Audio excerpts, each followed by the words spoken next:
So now your whole life pretty much spent at the Jared Coffin House? Now, if your daughter married Phil Reed, who owned it before they did? Edwin Maloney.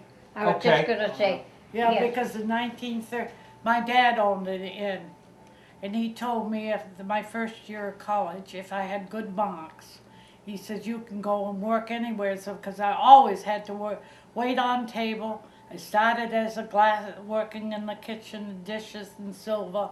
Then they made the dining room, and then from the dining room I was what they called a head waitress in those days.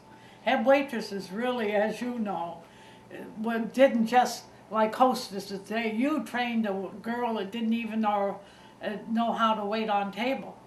It was a job. You had to train them. You had to train them, do everything. Right.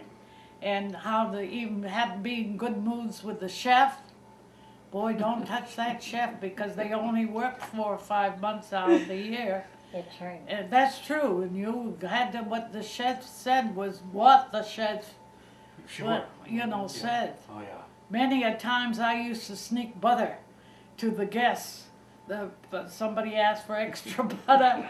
They didn't like that? I'd sneak it. Oh, you had to I'd sneak it. sneak it out of the kitchen to give to the guests rather than ask the chef for extra right. butter for one of the people who were paying for it. Oh my word. That's how they were. Weren't they tough? Yep. Yeah. But you know also, Betty Worth and her husband owned the Jared after Maloney. Oh, was it? And then Manchester did. No, Manchester didn't own it. He didn't own it. He just got owned a the upper company. deck. No, it was Maloney, and it was David Worth, Elizabeth Worth and her husband. Oh, was that? Yes, they owned it before Phil and Margaret took it over. See, I got it mixed up there. Yeah. It's okay. Because I spoke to David when he was down to the island home, and I said, your mother was Betty. He said, that's right. I remember her very well, Betty Worth, white-haired woman. Yeah, all the Worth people had businesses on the island at the time. The package store. He was the water company, wasn't he? Yep, Yeah. yep. That's, Oh, I tell you, we had some high old times. I can't think of the English man who was the cook in the kitchen. But I used to go out, he used to save bacon for me because he knew I liked bacon. So I would reach up, when I went out to check in the kitchen, see what the waitresses were doing around there and get them back in the dining room. He used to save bacon for me, so I'd go up and get a piece of bacon, chew on the bacon on my way in.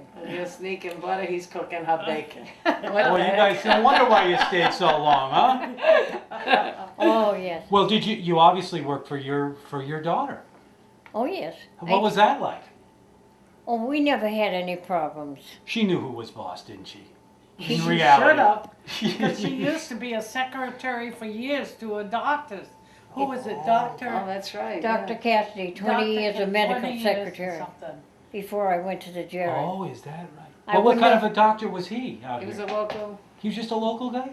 Yeah. Dr. Cassidy?